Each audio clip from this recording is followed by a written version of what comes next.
Hello everyone. Welcome to another stream here on the channel. So today I've got a very special guest. We've got very well-known, in my opinion, very well-known journalist. His name is Samuel Marsden. So let me just get straight into things and let's bring him on. So go. See, yeah, there he is. Hi, how are you doing, Samuel? Hey, good. Thanks for inviting me on. Looking forward to talking all things Barca ahead of I think every game is a big game at the moment, isn't it? This is what I have to say to my girlfriend, which is like, you've got more games on this week. I'm like, yeah, but this one really is big, and then it's like next week, and it's like this one really is still really big. Yeah, no, it's true. It's every game is kind of like a final right now, right? So it is that's how I think the team is approaching it as well. So all right, well, let's get some introductions out of the way then. For anybody that doesn't know you, introduce yourself a little bit, and I always like to hear people's first football memory. So go ahead. Yeah, it's good. It's a good question. So I'm Sam Marsden, Barcelona-based journalist. I'm from the UK, but I've been in Barcelona now since 2013. Chanced my luck over here when I was a young lad, and a few things fell into place, a lot of luck, and landed some good jobs, and have been able to cover Barca for the last at first I was just covering Spanish football, but over the last 4 or 5 years there's so much happening at Barca, it's non-stop, that there's no time to do anything but Barca. And obviously being here makes it easier to cover everything, which I do for mainly for ESPN, but also bits and pieces for Diario Sport, or in the past for many other sort of clients in the UK and the US. Mainly online, mainly written, but also bits and pieces for TV in the US for ESPN. And recently this season I started a podcast with some colleagues from Sport, Tony Juan Martí, who works at Sport and who gives us the local angle, which I always think is interesting. One of those legacy fans that we hear of in the Super League, and a guy called Rick Sharma, who also is a UK journalist based here in Barcelona. Awesome. Yeah, that's me. Wow, that's some cool. I didn't know about the podcast. I must check it out.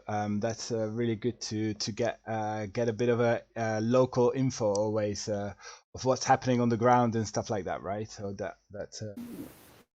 Yeah, and in terms of earliest football memories, it's a difficult one, I guess. I don't have a very good memory for things when I was younger. I think my first football memory is not actually going to a game. So for what it's worth, I'm a Burnley fan, which is where my dad is from. I don't know if people have the geography of England. So Burnley is sort of near Manchester.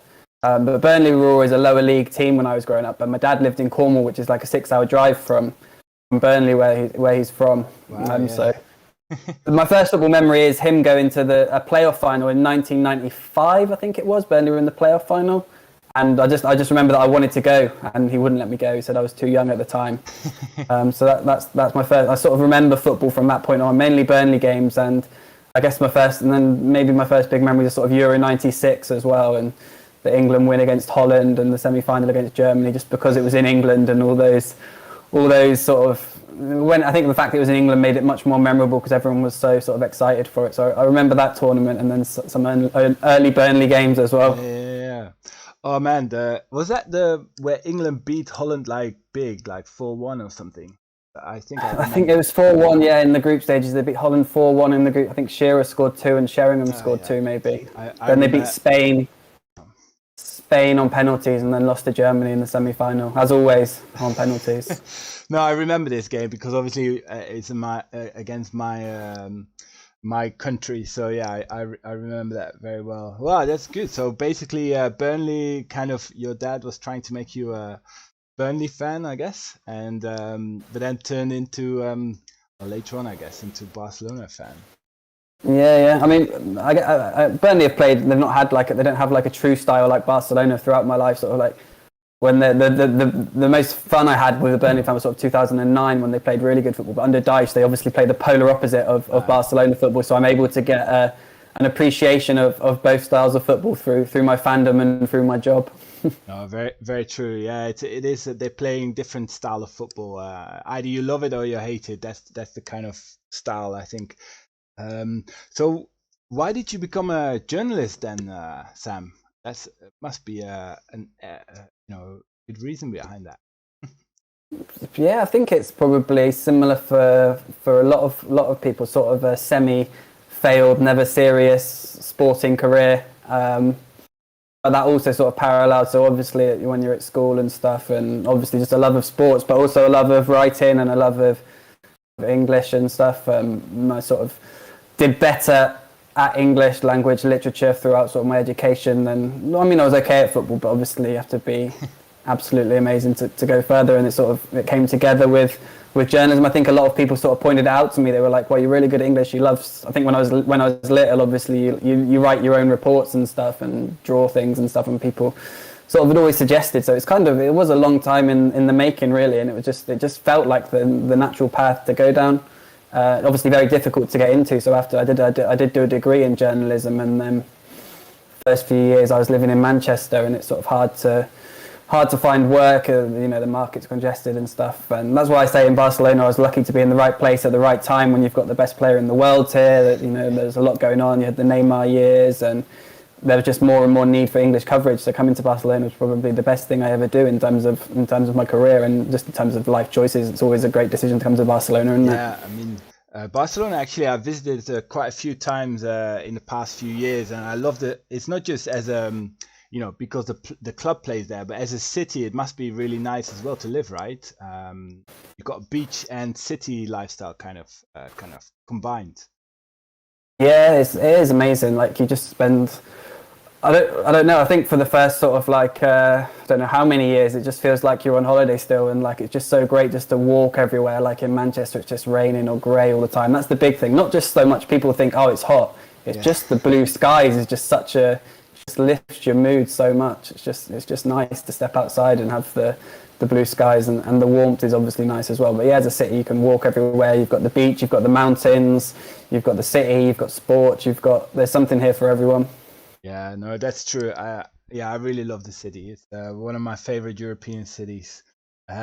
So what do you enjoy most then about being that journalist in Barcelona, or journalist in general? I guess the thing that I enjoy the most is being in. I mean, and it's changed a little bit during the coronavirus and having to work from home more. But the thing I love most is just being out and about. Not having a fixed workplace. So going down to the training ground for the press conferences, going to games, traveling for games, getting to see other parts of Spain. Before I fixed exclusively on Barcelona, I did a lot of stuff with David Moyes and Gary Neville, so I got to spend a lot of time in San Sebastian and Valencia, little things like that. So yeah, just the flexibility and the chance to travel around Spain, to see different things, to not have to sort of commute to work every day, to work in an office, and have a sort of semi-outside, enjoyable time, and at the same time as talking to people that are just involved in football every day, and watching football obviously is the enjoyable things. Yeah, no, that's awesome. I mean, yeah, you do get to, I guess, build your day a lot different when you're working from home and stuff like that. You get to spend your break times, I guess, a lot different than when you're working from an office space, right? Must be a lot more relaxing. Yeah, and you can also sort of schedule in lots of lunches and sell them off as work. Hopefully ESPN aren't listening. It's just like, I'm meeting, person X who sort of works media for this guy, and they're like, cool. And I'll be on lunch for a couple of hours on that. Yeah. No, it's true. I mean, yeah, you're right. I mean, I would probably enjoy that too. I haven't been able to work from home, but to be able to work, I feel very lucky to still have a job and stuff like that with the pandemic. So, I mean, let's get into some of the work that you're doing. So, name some of the players that you've interviewed in the current and maybe some past Barcelona squad, and maybe a fun anecdote for anybody listening or watching. I did see that question. There's not that many fun anecdotes. The players that I use, I mean, I speak Spanish, but obviously for the ESPN market, for the video and stuff, they often want English language speakers. So this season, and we've done sort of Serginho Dest, Conrad de la Fuente, Martin Braithwaite. I mean, we've done Marc-Andre ter Stegen to the point where I don't think we can ever do him again now. I think we've sucked everything out of him that we can. We've done first person pieces, we've done videos, we've done sort of interviews, Q&As, different things. There's not many more in the current that have done one-on-one. I think they're the only ones I've done one-on-one in the current squad. In the past. Oh no, Frankie, of course. Yeah, I've done Frankie as well. Frankie was a good one. We did Frankie on the US tour the first summer he'd signed, so that was cool. We did that at the team hotel in, I can't remember where it was now, in Michigan. Yeah, I've got the jersey I'm wearing got Frankie on the back, so yeah, he's one of my favorites. Oh, nice. yeah, we did Frankie. I can't believe I forgot Frankie. Yeah. But yeah, in the past, big ones, Mascherano. Mascherano was a good one actually, because maybe this can be the anecdote, because we that was in the summer of 2017. I did Javier Mascherano, and that was also on the US tour, and that was obviously when all the Neymar stuff was kicking off. Yeah. So I was at the training in Washington, and then at the team hotel and stuff, and Neymar's dad and all Neymar's sort of entourage were on the tour as well, like following around everywhere, and I kept like seeing them, and they were just palming me off every time. But then like at the hotel and stuff, and trying like different approaches with Neymar's dad, but getting nothing from him, as obviously Neymar cooked up his escape plan. So that was good, even though we didn't get anything from it. But then obviously had to go and speak to Mascherano, and he was just like, "You're going to ask about Neymar, aren't you?" And it's just like, well, I know there's more interesting things, but if I like don't get a line on you about Neymar, then I'll probably get sacked. Yeah. Did he say anything, or did he just say Sequeira like Piqué did? Or? No, you know what? He didn't say anything too committal. We did. I'd have to look it out. I can't remember what he said now, but he said something that was good enough for us to do a news line on it, and then we ran the interview a few days later. I think he just said like, it's Neymar's decision, and it wasn't too bad. It wasn't. I mean, Mascherano is quite good, isn't he? He doesn't necessarily give too much away, but he's also not. I mean, if you had Jordi Alba sometimes with the Catalan press is quite good, but if you get him to sit down for an interview, he's a little bit sort of like on the edge of his seat waiting to leave. Whereas Mascherano is happy to talk and gives detailed answers. I didn't put this in a question, but did you ever meet Messi face to face? Maybe not for an interview, but did you meet him? Press conferences, and once or two, like I say, a lot of the access we get through SPN through being American is on the tour, but so the things that I've done with Messi have just been press conferences where you sort of get one question per media. Like he did the pre-Bayern one a few years ago. He did the Copa del Rey final one in 2019. I did an Adidas shop opening with Messi in, I don't know, going back a few years on Passeig de Gracia. Cool.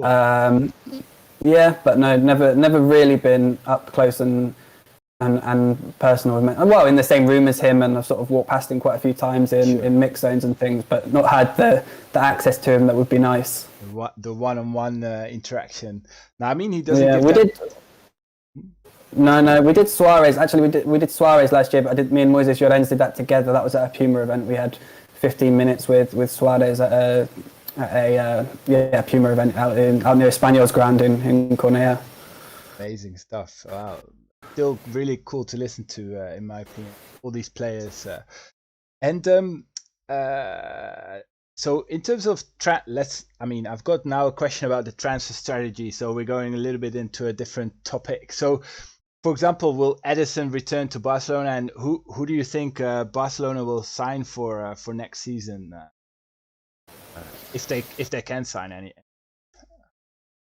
Emerson, Emerson, did you say?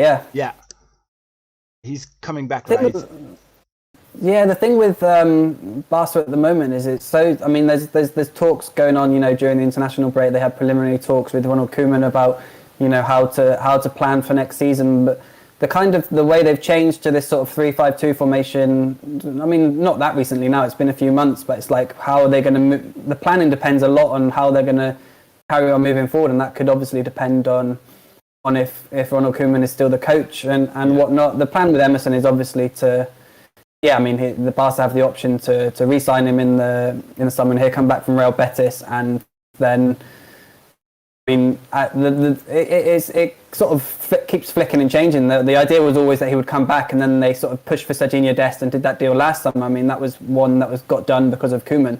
Right. The idea was sort of maybe to sell Semedo, and I guess the Semedo thing was fast tracked because of the need for cash due to coronavirus. But I mean, the initial plan, Barca didn't really have many long-term plans, was Semedo and Sergio Roberto for this season, and then Emerson will come back, and it would be sort of a natural sort of progression. But now they've got Dest, and it sort of spanner in the works with Emerson, but Emerson continues to impress. There's also sort of an inclination, Ramon Planes, who's obviously sort of working on the sports planning with Almania. I think sort of perhaps Emerson could even be an option at right back, or as the sort of the right-sided centre-back of a three, he could also play there.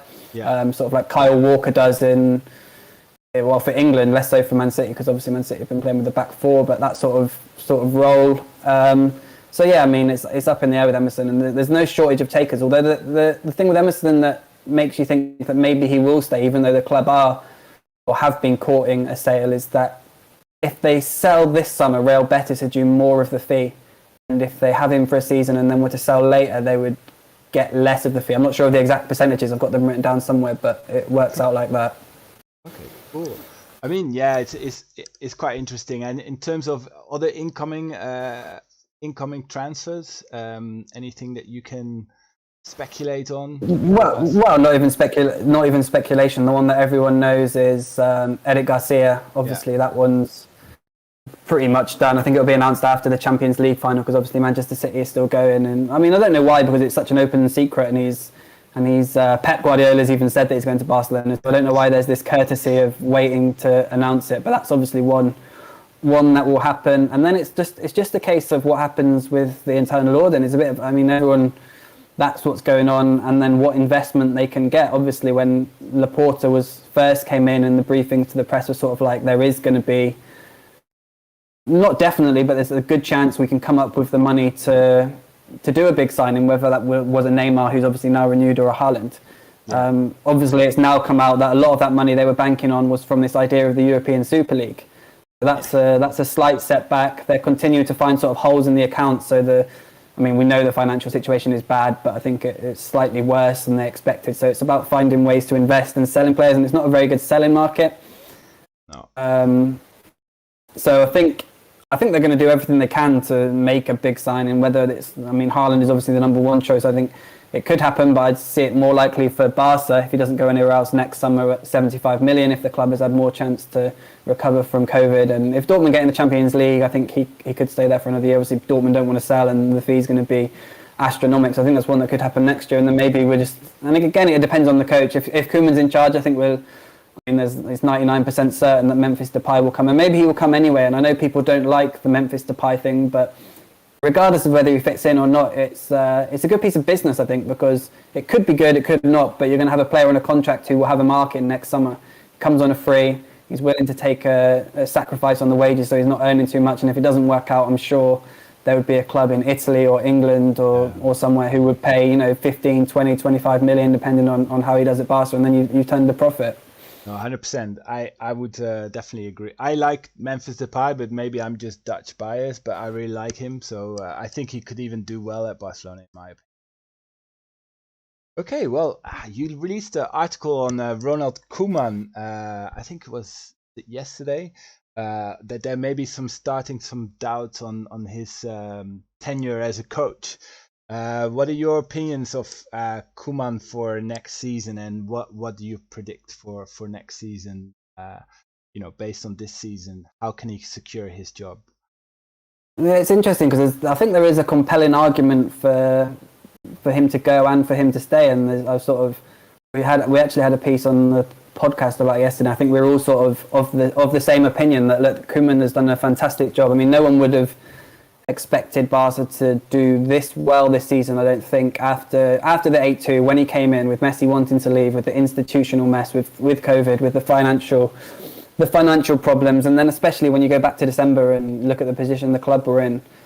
For them to turn it around from there has been fantastic. And they have played some good football. Obviously the Real Sociedad game stands out, the Copa del Rey final. There have been good performances.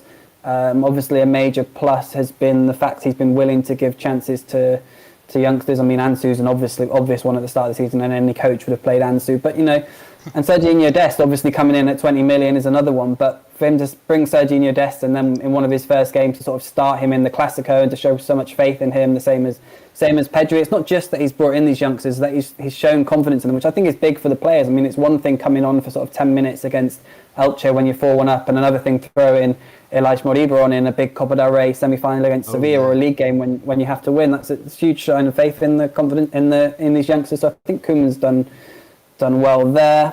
But there are nagging doubts. You look at, they haven't beaten Real Madrid, they haven't beaten Atletico Madrid. They had the good results against Sevilla, but Barca should be beating Sevilla. Really, the Copa del Rey comeback was good. It's hard to. I think you have to say it because if you're going to sort of say big games and include some and not others, you need to point out those. But the PSG first leg, and just there are nagging doubts. There are doubts about whether he can take the team to the next level, whether he plays. The big thing in the article that we wrote and what's causing the split among the board is the managing Barca is a different kettle of fish to managing other clubs. I had this debate with someone because Rick on the podcast said a top manager has an instant impact that he doesn't think Koeman can have, and he used an example of Tuchel going in at Chelsea to replace Lampard and the difference he's had, which is good. But even so, a coach would Tuchel, results do dictate, and Valverde got away with it for 2 years, but if Tuchel came in, and if you look at how Chelsea turned things around, they turned things around by going more defensive.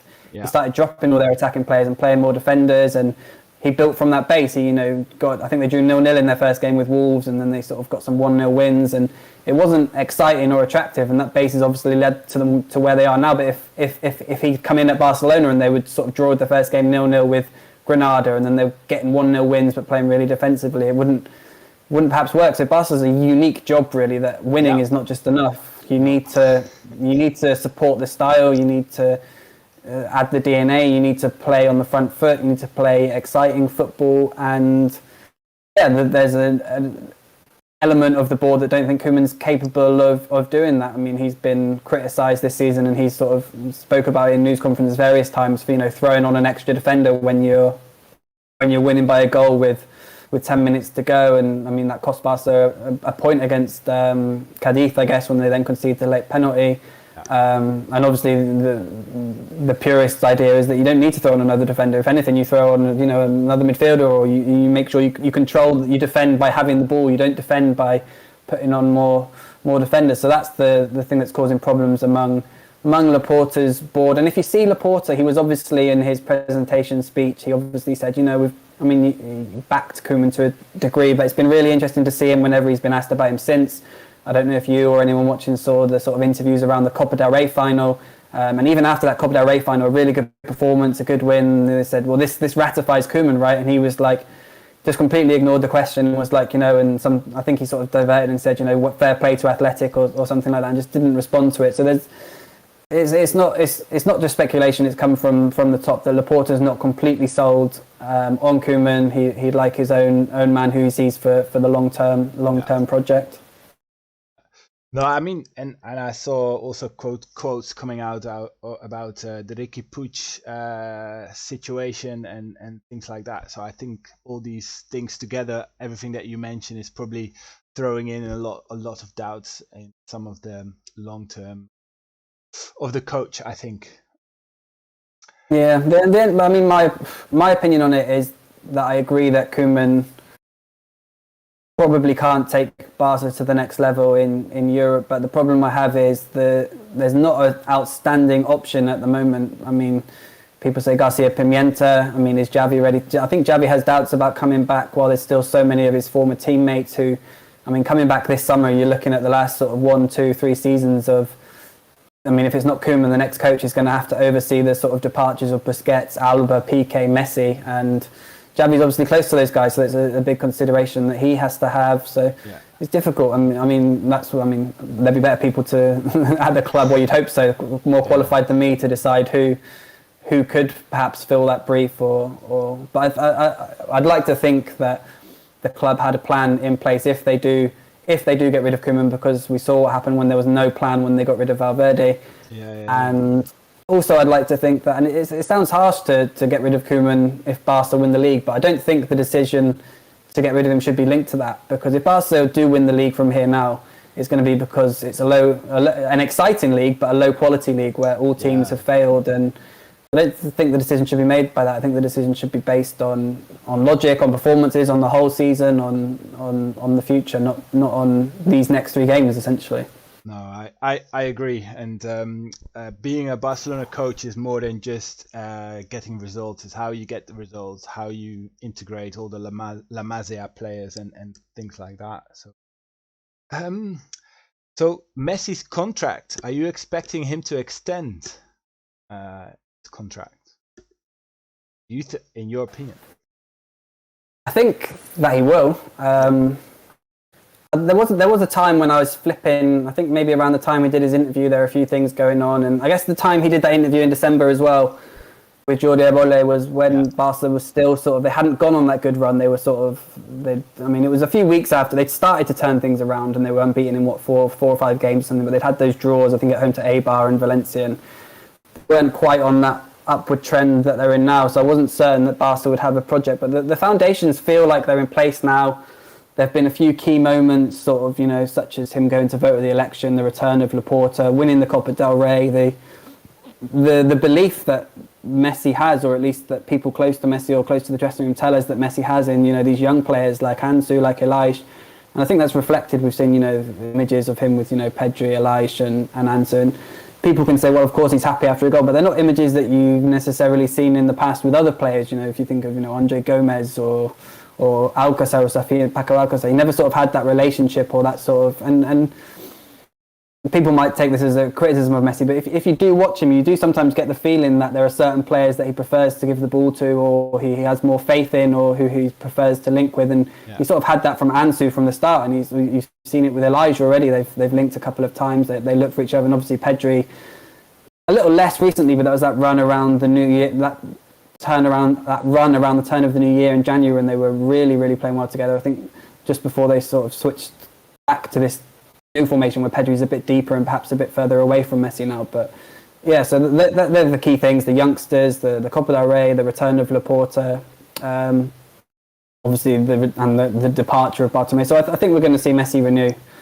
But it's not official yet. But if I had to bet, I'm sort of up quite high on the percentage stake now on that. I'd be willing to chance my hand. Yeah, fair enough. No, I mean I would agree. He's definitely a lot closer now to staying than to leaving for sure. I don't know how much time you've got left. You have to stop me here if you're running out of time. But I'd like to ask this question. In your opinion, who are the top 3 performers of this season for Barcelona? Who do you think? Who would be the top 3 for you?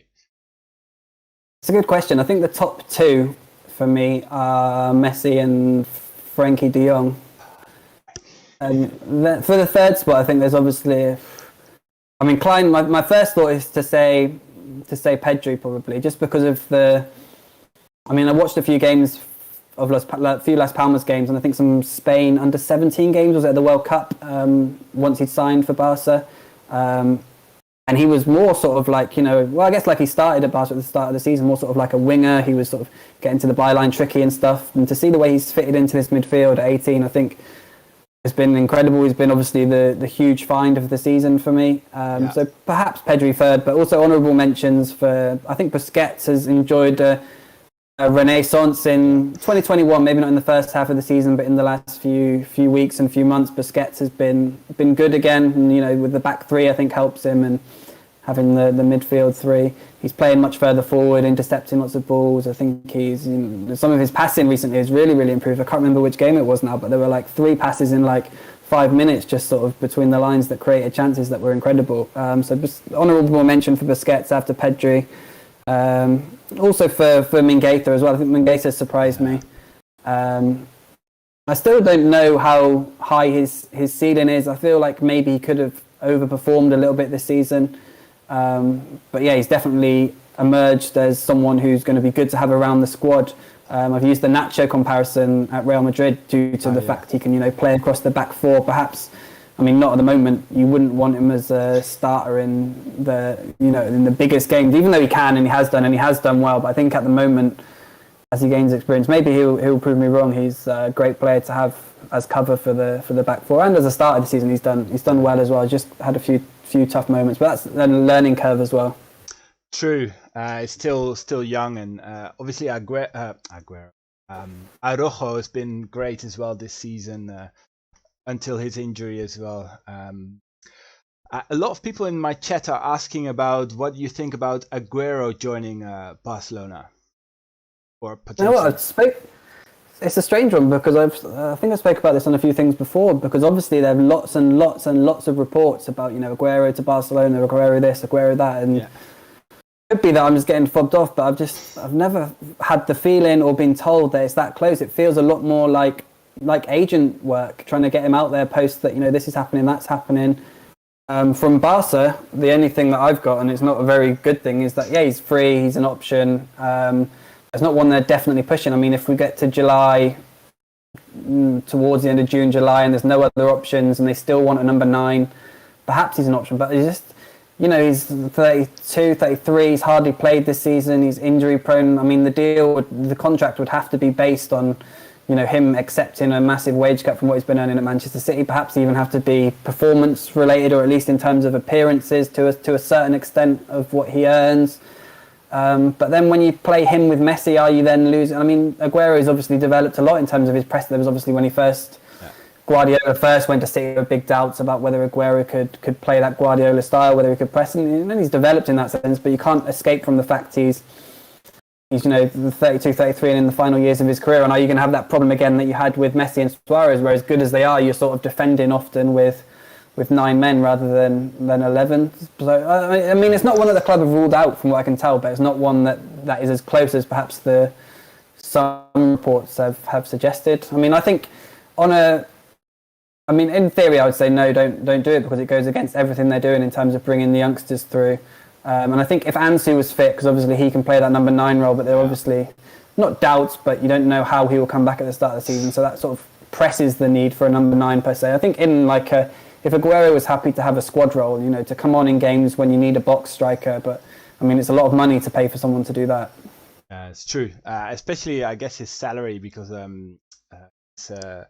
his transfer fee would be free, I suppose, right? So it's interesting. So for today's game, give us a score prediction and what you're expecting from Levante today. What do you expect from today's game? No, I've given up on predictions and expectations from games this season. It's just been a minefield, isn't it? I mean, Barca have had a good couple of weeks in Valencia. They won at Villarreal, they won at Valencia, so they can complete the hat-trick tonight at Levante. But I mean, everyone's saying Barca's run-in is the easiest, but Levante have caused problems, not just for Barca, also for Real Madrid in recent seasons. And as we saw with Granada, there's just. I mean, Barca should win. Interested to see how it works with Dembele as the right wing back. I mean, it should be fun. They've got that added defensive protection with Araujo instead of Mingueza, but I think Barca should win. I think they should win. I think 2-0, 3-1. I don't know, but who knows? Just who knows? It's hard, right? To do a prediction. I always struggle to do myself. Someone in the chat is saying hello, Ethan Cleverly. I think you were on a Clubhouse with him, so he wanted to say hello.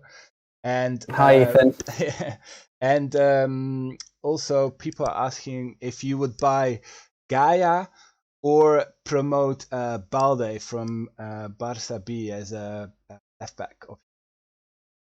I would just go Balde. I think that Barca have needs in other areas that are more of a priority than signing a left back or a left wing back. I mean, it is a position that's potentially a problem as Alba. I mean, I know Alba's suspect offensively and has made mistakes in big games, but I still think it's hard to replace. Barca have a lot of good in-house options. There's also Juan Miranda at Real Betis who could, I mean, he'll probably go on loan again next season, but long-term could be an option. Balde, I mean, I really like Balde, but Balde, we've got to be honest about Balde, he's hardly even played for the B team. This is his first season. I mean, he's still under 19 age, he's still Juven LA eligible, but he's obviously with the B team, but he's been injured and stuff this season as well, so he's not really had a run of games, but I really like Balde, and I would definitely have him involved with the first team as soon as possible in terms of training and stuff.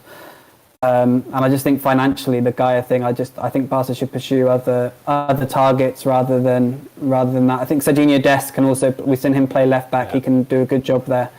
So if Emerson did come back, to have Dest as cover for left back and to have have Balde training with the first team. I think you're well covered there without having to spend however much money it would cost to sign Gaia.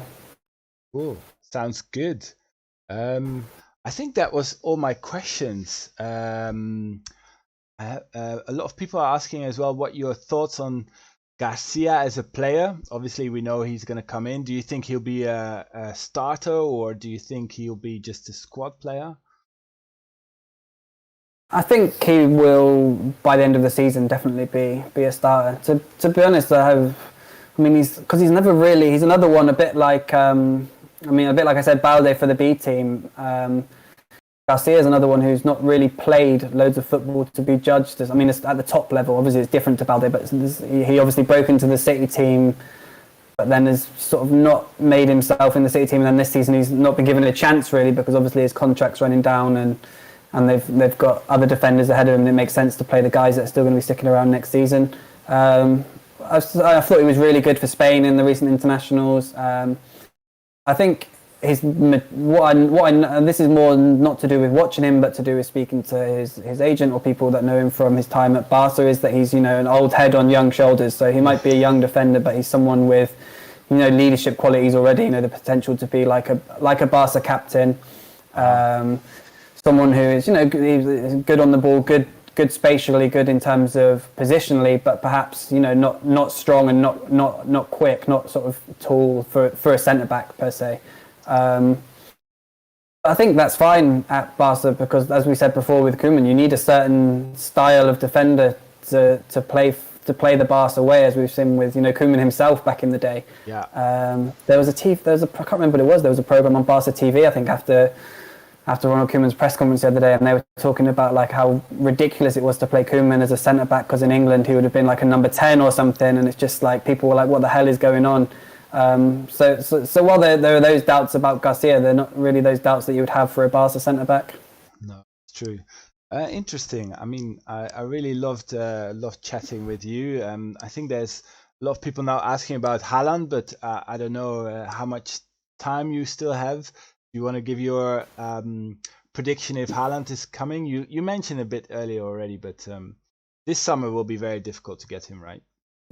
Yeah. So, I think everyone knows the intention is there. Barca made that clear. There's obviously, I guess what people see is everyone knows that Haaland's dad and agent Mina Raiola met with Barca. That came from a tip off from Barca that would be at the airport. Barca obviously wanted that out there to show that they're working on it, or that they're trying to create that illusion, that excitement, and to let the fans know that, hey, Laporta's back, we're working on things, we're trying to do things. But financially, it's just really, really difficult to do.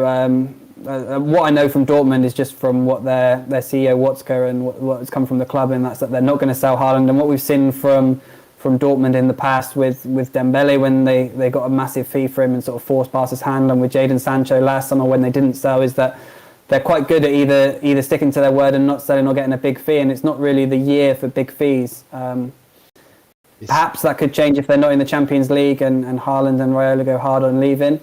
If they get in the Champions League, I think perhaps Haaland will stay free. And there's competition as well. It's really hard. The only thing we can say for certain on Haaland is that the club are working on revenue streams to make a big signing because Laporta wants to announce his arrival in a big way.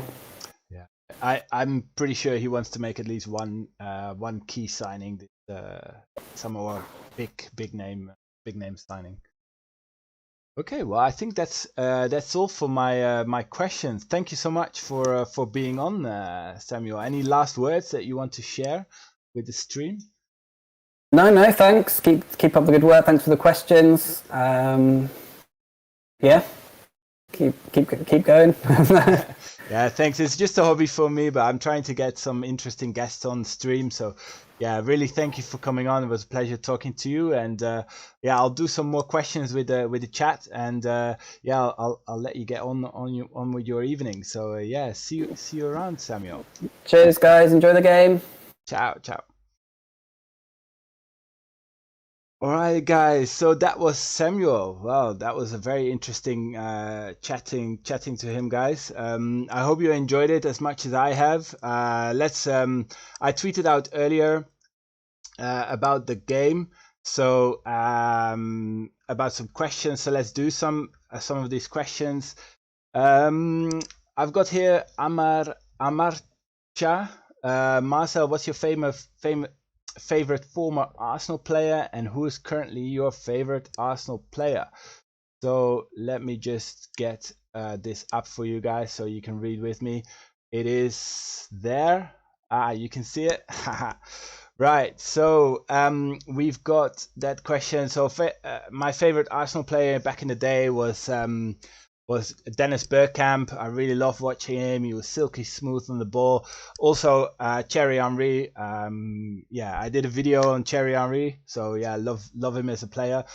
From the current Arsenal squad is probably Saka and Tierney. Then Bright Football, Griezmann fanboy. He's asking, should we sell or keep Griezmann this summer? Very difficult. If you want to gain funds, Griezmann is one of the players that could get you some funds. So yeah, maybe it will really depend on that. But he's also playing a really good season, so I wouldn't mind him staying around. Is there a chance of Pep coming back to Barcelona if he wins the Champions League with City? No, I think Pep will do another season at City. Marsden. Then I've got Faz. Do you think Barcelona should try and sign Harry Kane instead of Haaland? I mean, Kane would fit Barcelona in my opinion, but he will be almost the same money as Haaland, so it'd be very difficult to get either of them. Favorite sports personality apart from football? Asked by S1D. Yeah, that would be. I really love Roger Federer, the tennis player. I love him. He's such a silky smooth guy, man. His style of tennis is amazing. He's an amazing personality. He's been on the top of his game for almost as much as Messi's game. So yeah, I really love that. Then I've got from Ruffle, is it good for Barca if Koeman stays, or should he leave for the better? Well, we discussed this very intensely in the stream, but yeah, I think he's not a long-term coach. If Koeman goes, who do you think should replace him? Probably Pimenta for Barca Unfiltered. Musab, I think he's in the chat as well. What are your thoughts on Koeman's future? A lot of people asking about Koeman. I think he might do another season, but that's about it. That's the maximum. Then Dem Broek is asking, am I married? No, I'm single at the moment. I was married before for anybody that wants to know. Then I've got Ganesh. My opinion on Messi's future. Should he stay or leave? I know you want him to leave very badly. But he's probably closer to staying now. It's sad that some of his prime years are a little bit wasted with the management of the club. So yeah, it's a little bit sad that. So yeah. Then CR7 Goat. Yeah, he's trying to troll me a little bit. But what shampoo do I use? I use Head and Shoulder Lavender. It smells very nice actually. What will happen in the future for Emerson? He'll probably be a squad player. Clef's asking. There was a few people that asked me about Kroos, so I'm trying to find that question.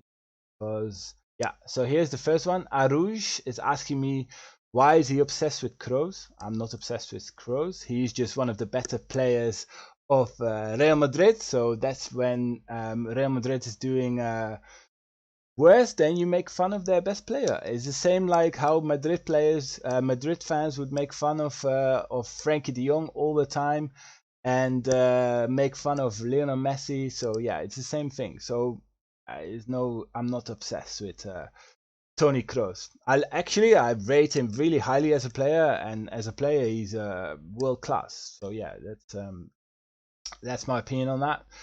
What my thoughts are on Aguero signing from Nazir. Yeah, I think I'm gonna agree with Samuel from earlier. I think he'll be a great squad player, but I don't know if he would be a good. I don't know if he's good enough for a starting spot at Barcelona. Then we've got Shuba Messing asking Koeman's future. No, I'm gonna do, because I already talked about Koeman a lot. thoughts on summer signings. I think Barcelona should go hard on a world-class centre-back rather than attacker. But I know attacker sells more shirts, so they're probably going to go for an attacker. Then Ashura, my top 3 Ballon d'Or contenders. It's Messi, Kevin De Bruyne, and the third spot is a little bit up in the air. It used to be Neymar, but now that he's not playing Champions League final, I don't know if he can still compete, unless he does really well in the Copa America, but it's so hard to say. Then I think I'm going to do one question, because everybody always asks me about my boldness. So this Sad Ibrahim guy, I don't think he follows me. How did I become bold? Just genetics, man. Nothing I can do about it.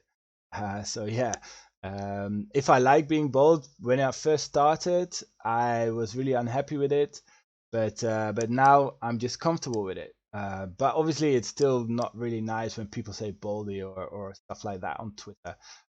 People really need to come off it that they think it's funny by shaming someone's appearance. Then Ultimate Kule is asking Koeman, Xavi, or Pimenta. Choose one and why. Probably Pimenta, and then bring Xavi a little bit later. Dest or Emerson.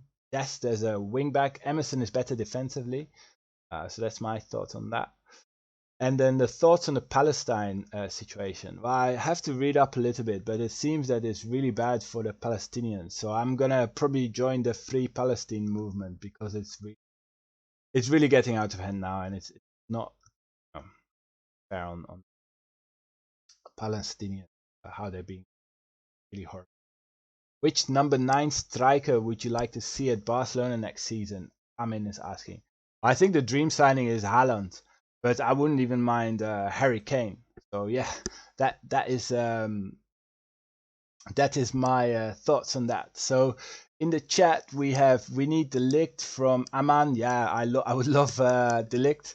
Then I've got AMR Football. Don't let anyone put you down. Thanks, man. Yeah, it's natural. Nothing I can do about it. Then I've got Jazz. You've been in the stream for a while, man. Thanks so much for joining. Yeah, Jason Statham. I don't know if I'm that like Jason Statham, but yeah, thanks so much. I think I'm gonna wrap up the stream here. Let you guys get on to the game. So thank you so much for joining today. Let me bring up the anthem, guys, because that's what I like to do at the end. So yeah, thanks so much for joining the stream. It was really a pleasure talking to Sam. He had some really interesting stories. Hey, Advait, Charlie, thank you so much for being in the stream. All right, guys, this is it. Enjoy the game. Enjoy the evening. Thank you for joining in, and see you next time. Ciao, ciao.